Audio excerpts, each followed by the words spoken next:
On va comme ça, lentement et...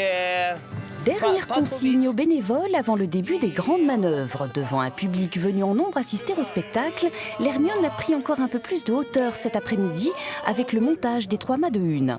Nouvelle étape technique et symbolique de la reconstruction à l'identique de la célèbre frégate de Lafayette. Le bateau va culminer maintenant à environ 35-36 mètres et puis on aura une nouvelle opération le 17 mai pour terminer le montage des mâts. Donc l'Hermione va se voir de plus en plus loin, puisque le tirant d'air final du bateau, 47 mètres, c'est la valeur de 16 étages d'un immeuble. Donc c'est vrai qu'on pourra difficilement passer à côté. Hissé au matelot, le guindage en termes marins se fait à l'ancienne, sans assistance mécanique, mais avec beaucoup d'huile de coude.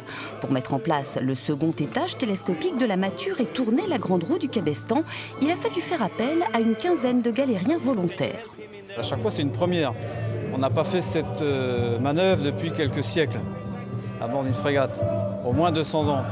Donc voilà, c'est une première. On a utilisé la méthode traditionnelle, c'est-à-dire avec une guinderesse de cordage qui est ici, qui est tournée à un cabestan. Le moteur, c'est ça, cabestan manœuvré par des hommes, et qui, à la force des bras, ont hissé ce mât de Hune qui pèse, en l'occurrence, le grand mât de Hune, plus de 2 tonnes. Prochaine étape donc le 17 mai, toute la journée avec la mise en place des mâts de perroquet, 3e et dernier niveau de la mâture.